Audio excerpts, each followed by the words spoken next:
Dear students, नमस्कार। BSc part first inorganic chemistry का topic है वीक इंटरैक्शन। उसका नेक्स्ट पार्ट, उसमें पहले हमने हाइड्रोजन बॉन्डिंग पढ़ी थी।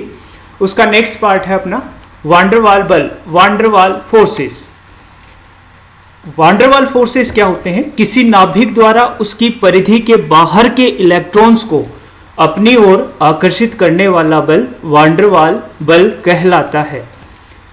इसे समझते हैं Cl2 के एग्जाम्पल से। Cl2 की जो वियोजन ऊर्जा है, डिसोसिएशन ऊर्जा है, मीन Cl2 को Cl और Cl में तोड़ने के लिए जो आवश्यक एनर्जी है वो है 57 किलो कैलोरी पर मोल।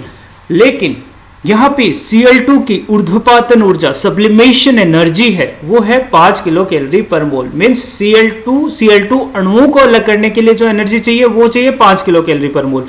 और Cl2 में एटम्स को अलग करने के लिए चाहिए 57 किलो कैलोरी पर मोल। मीन्स जो वांडरवाल फोर्स है, देखो कितना कमजोर है, 5 किलो कैलोरी में ही टूट रहा है। तो मीन्स सहसंयोजक बंध से तो बहुत कमजोर है, लेकिन और हाइड्रोजन बंध से भी वांडरवाल फोर्स कमजोर है। कितने प्रकार के होते हैं वांडरवाल फोर्स? सबसे पहला है टाइप्स ऑफ वांडरवाल फोर्स, तत्कालिक या क्षणिक द्विध्रुव प्रेरित द्विध्रुव आकर्षण, instantaneous dipole induced dipole attraction. इसे दिया था फ्रिज लंदन ने, इसलिए इसे लंदन फोर्स कहते हैं। क्वांटम मैकेनिक्स को आधार मानकर यह फोर्स दिया गया। इसके अनुसार एक जो आपका ऐसा मॉलिक्यूल जो सिमेट्रिकल है, सममित अणु है, उसका एवरेज डाइपोल मोमेंट 0 होता है, लेकिन और उसमें इलेक्ट्रॉन मूव करते रहते हैं। कभी कभी इलेक्ट्रॉन मूवमेंट के कारण आवेश का क्षणिक असंतुलन हो जाता है। मींस इलेक्ट्रॉन मूवमेंट इस तरह हो जाता है कि उसमें डाइपोल क्रिएट हो जाता है, आवेश का क्षणिक असंतुलन हो जाता है। इसे हम कहेंगे इंड्यूस्ड डाइपोल, प्रेरित द्विध्रुव। इसके कारण दूसरे मॉलिक्यूल में भी द्विध्रुव प्रेरित हो जाता है। इस तरह पूरे जो मॉलिक्यूल्स हैं सिस्टम में, उनमें प्रेरित द्विध्रुव आकर्षण उत्पन्न हो जाता है और वो एक फोर्स के द्वारा, वांडरवाल फोर्स के द्वारा आपस में जुड़ जाते हैं, एसोसिएशन हो जाता है उनका। इसे हमने कहा लंदन फोर्स या डिस्पर्सन फोर्स। ये जो एनर्जी है, फोर्स ऑफ अट्रैक्शन की एनर्जी है, इसे EL से लिखा। यह होती है -3/4 I A² R की पावर 6। I यहाँ पे आयनन ऊर्जा है, आयनाइजेशन एनर्जी है। A यहाँ पे परमाणु त्रिज्या है और यहाँ पे R है अंतराण्विक दूरी, means distance between two molecules. Just जैसे यहाँ पे हमने एग्जांपल लिया Cl2 का, तो Cl2 और Cl2 के बीच में जो डिस्टेंस है वो है यहाँ पे R। तो मॉलिक्यूलर साइज बढ़ने पर और इलेक्ट्रॉन की संख्या बढ़ने पर, आणविक आकार और नंबर ऑफ इलेक्ट्रॉन बढ़ने पर EL की वैल्यू बढ़ जाती है। EL की वैल्यू बढ़ गई तो क्या होगा? आपका अट्रैक्शन, फोर्स ऑफ अट्रैक्शन बढ़ जाएगा। फोर्स ऑफ अट्रैक्शन बढ़ने से वांडरवाल फोर्स ऑफ अट्रैक्शन बढ़ने से आपका बॉइलिंग पॉइंट बढ़ जाएगा, क्योंकि उनका अणुओं का संगुणन हो जाएगा। जैसे यहाँ पे अपन एग्जांपल लेते हैं helium, neon, organ, krypton and xenon का। तो इधर से इधर जाने पर आपका साइज भी बढ़ रहा है, इलेक्ट्रॉन की संख्या भी बढ़ रही है, जिससे क्या होगा? उनके बीच में, अणुओं के बीच में force of attraction, van der Waal force of attraction, यहाँ पे हम बात करेंगे लंदन फोर्स ऑफ अट्रैक्शन बढ़ रहा है, जिसके कारण उसका बॉइलिंग पॉइंट का क्रम ये है यहाँ पे। नेक्स्ट यहाँ पे देखिए दूसरी सीरीज में helium, hydrogen, neon, nitrogen, fluorine, organ, oxygen, krypton, xenon. इधर से इधर जाने पे इलेक्ट्रॉन की संख्या बढ़ रही है, तो साइज भी बढ़ रहा है। साइज बढ़ने से उनका बॉइलिंग पॉइंट का जो ऑर्डर है वो ये होगा, उनके क्वथनांक की संख्या, क्वथनांक का जो क्रम है, बढ़ता हुआ क्रम, वो ये होगा। लेकिन यहाँ पे देखिए आप, इस सीरीज में हम बात करते हैं ऑक्सीजन। ऑक्सीजन में 16 इलेक्ट्रॉन है और फ्लोरीन और ऑर्गन में 18 इलेक्ट्रॉन है। तो फिर भी इसका बॉइलिंग पॉइंट ऑक्सीजन का ज्यादा है। वो इसलिए क्योंकि ऑक्सीजन का जो साइज है ना, वो बड़ा हो जाता है किसकी तुलना में? फ्लोरीन और ऑर्गन की तुलना में। क्योंकि फ्लोरीन में तो फोर्स ऑफ अट्रैक्शन बहुत ज्यादा होता है अणुओं के बीच, परमाणुओं के बीच में, इसलिए इसका साइज कम हो जाता है इलेक्ट्रॉन की संख्या ज्यादा होने पर भी, इसलिए ये क्रम होता है। नेक्स्ट है Cl2 गैस है लेकिन I2 सॉलिड है। वही सेम रीजन दे सकते हैं हम, साइज बड़ा है I2 का इलेक्ट्रॉन्स की संख्या ज़्यादा है तो I2 अणुओं के बीच में van der Waals force of attraction ज़्यादा है, इसलिए हम कह सकते हैं कि ये एसोसिएशन ज़्यादा है, इसमें सॉलिड है और ये आपका गैस है। जो लंदन फोर्स है, दूसरे एग्जाम्पल है लंदन फोर्स जिसमें पाया जाता है, वो है H2 CH4 CCl4 CF4 और Nc28 H28। नेक्स्ट है दूसरे तरह का वान डेर वाल फोर्स है आपका आयन प्रेरित द्विध्रुव आकर्षण अथवा द्विध्रुव प्रेरित द्विध्रुव आकर्षण, आयन इंड्यूस्ड डाइपोल अट्रैक्शन और dipole induced dipole attraction. Means यहां पे एक आयन होगा सिस्टम में, इस आयन के कारण जो अध्रुवीय अणु है, उदासीन अणु है, उसमें पोलरिटी आ जाएगी। पहले क्या था, ये उदासीन अणु था, अध्रुवीय अणु था, नॉन पोलर मॉलिक्यूल था, अब उसमें पोलरिटी आ गई। पोलरिटी क्यों आ गई, क्योंकि ये पॉजिटिव है तो इसकी तरफ नेगेटिव इलेक्ट्रॉन इसकी तरफ आकर्षित होंगे और यहाँ पे नेगेटिव चार्ज इधर आ जाएगा, पॉजिटिव चार्ज इधर आ जाएगा और यहाँ पे एक डायपोल बन जाएगा। इस तरह पूरे सिस्टम में बन जाएगा और उनका क्या हो जाएगा, एसोसिएशन हो जाएगा, उसे हम कहेंगे आयन प्रेरित द्विध्रुव आकर्षण।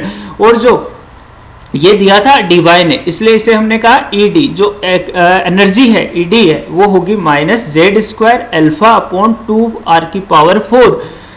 नेक्स्ट है यहाँ पे द्विध्रुव प्रेरित द्विध्रुव आकर्षण। मीन्स सिस्टम में क्या है, एक डायपोल मॉलिक्यूल है जिससे दूसरे मॉलिक्यूल में भी क्या आ जाएगा, डायपोल क्रिएट हो जाएगा। कैसे, जैसे ये मॉलिक्यूल है माइनस+, तो अब इसमें यहाँ पे ये मॉलिक्यूल क्या था, उदासीन अणु था पहले, तो न्यूट्रल मॉलिक्यूल था ये, यहाँ पे क्या हो गया, इसकी तरफ नेगेटिव चार्ज अट्रैक्ट हुआ, इधर नेगेटिव चार्ज आया, इधर पॉजिटिव चार्ज आया और यहाँ डायपोल क्रिएट हो गया। सेम वाइस वर्सा, इसका उल्टा भी सही है। इसे हम कहेंगे द्विध्रुव अणु था और अध्रुवीय अणु में, उदासीन अणु में प्रेरित द्विध्रुव आ गया, इसलिए हमने क्या, द्विध्रुव प्रेरित द्विध्रुव आकर्षण किसने दिया, डिवाइन ने दिया। एनर्जी कितनी हुई, -2 α² r⁴। एग्जाम्पल है इसका आयन प्रेरित द्विध्रुव का आकर्षण आणविक मैट्रिक्स में आयन, और द्विध्रुव प्रेरित द्विध्रुव का एग्जाम्पल है आपका, द्विध्रुव प्रेरित द्विध्रुव आकर्षण का एग्जाम्पल है ज़ीनोन H2O X। X यहाँ पे संख्या है। तो यहाँ पे आप Z की बात करें तो Z यहाँ पे आपका है आयनिक आवेश, अल्फा है अणुओं की ध्रुवणता पोलराइजेबिलिटी ऑफ मॉलिक्यूल, म्यू यहाँ पे अणुओं का द्विध्रुव आघूर्ण means dipole moment of molecule. कुछ ध्रुवीय अथवा आयनिक यौगिक अध्रुवीय विलायकों में विलयशील हो जाते हैं, कारण मॉलिक्यूल क्या है, हमें पता है पोलर में घुलता है, लेकिन पोलर और या आयनिक कंपाउंड जो है अध्रुवीय विलायकों में कैसे घुल जाते हैं, वो इसी मैकेनिज्म के कारण, क्योंकि उसमें क्या आ जाता है, प्रेरित द्विध्रुव इंड्यूस्ड डायपोल मोमेंट आ जाता है। दूसरा है आपका आयन द्विध्रुव आकर्षण, ion dipole attraction. Ion dipole attraction का मतलब यहाँ पे है कि एक आयन होगा, दूसरा डायपोल होगा, पहले ही मॉलिक्यूल डायपोल होगा, पोलर होगा, और दूसरा आयन होगा। तो इस तरह प्लस है तो आपका ओरिएंटेशन इधर हो जाएगा, इसका माइनस इधर हो जाएगा, प्लस। अगर माइनस आयन है तो प्लस और माइनस।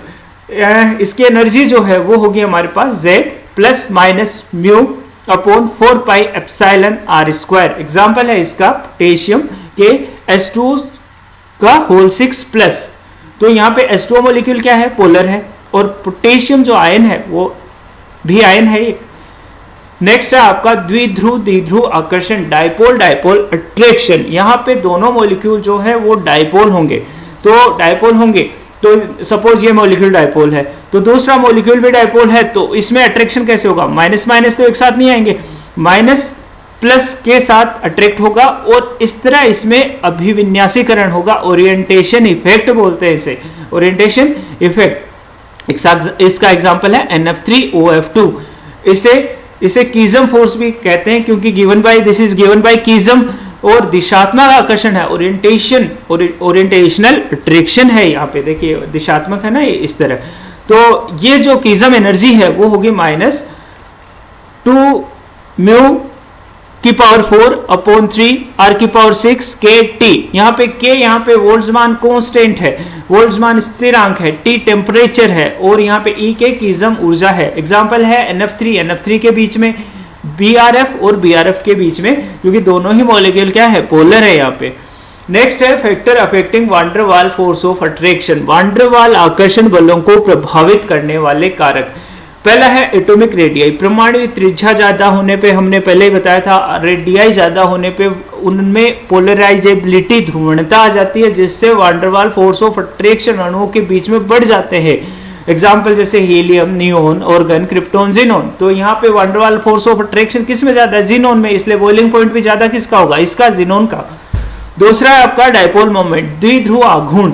द्विध्रुव आघूर्ण होने पर भी उसमें पोलराइजेबिलिटी आ जाती है मॉलिक्यूल में, और मॉलिक्यूल में पोलराइजेबिलिटी आने पे मतलब द्विध्रुव आघूर्ण जितना ज्यादा होगा मॉलिक्यूल दूसरे मॉलिक्यूल को उतना ही ज्यादा अट्रैक्ट करेगा, जिसके कारण उसकी बॉइलिंग पॉइंट, मेल्टिंग पॉइंट बढ़ जाएगा। तो एग्जाम्पल देखते हैं अपन, organ, CO, HCl, NH3, H2। तो यहाँ पे म्यू जो है डायपोल मोमेंट है वो किसका है, ऑर्गन का तो 0 है, और इस तरह इस क्रम में बढ़ता है, H2 का सबसे ज्यादा है। लेकिन फिर बॉइलिंग पॉइंट भी उसी तरह होगा, जिसका डायपोल मोमेंट ज्यादा है उसका बॉइलिंग पॉइंट भी इसी क्रम में आपका बॉइलिंग पॉइंट का ऑर्डर होगा, बढ़ता हुआ क्रम।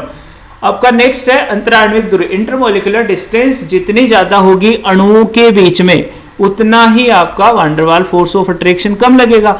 अब देखिए जैसे सॉलिड है, लिक्विड है, गैस है, उसमें अणुओं की संख्या जो है, अणुओं की जो बीच की दूरी है, डिस्टेंस है, वो सॉलिड में कम है, जैसे I2 है और Cl2 है। तो सॉलिड में कम है तो फोर्स ऑफ अट्रैक्शन किस में ज्यादा होगा, सॉलिड में, और लिक्विड में कम, उसके बाद गैस में। तो वान डर वाल फोर्स ऑफ अट्रैक्शन इस तरह ऑर्डर होगा आपका। इसके बाद है पोलराइजेबिलिटी, पोलराइजेबिलिटी जितनी ज्यादा होगी उतना ही अणु में वान डर वाल फोर्स ऑफ अट्रैक्शन ज्यादा होगा। जैसे F2 I2 की बात करें तो I2 में ज्यादा होगा वान डर वाल फोर्स ऑफ अट्रैक्शन, या F2 में, I2 में क्यों होगा, क्योंकि पोलराइजेबिलिटी उसमें ज्यादा है।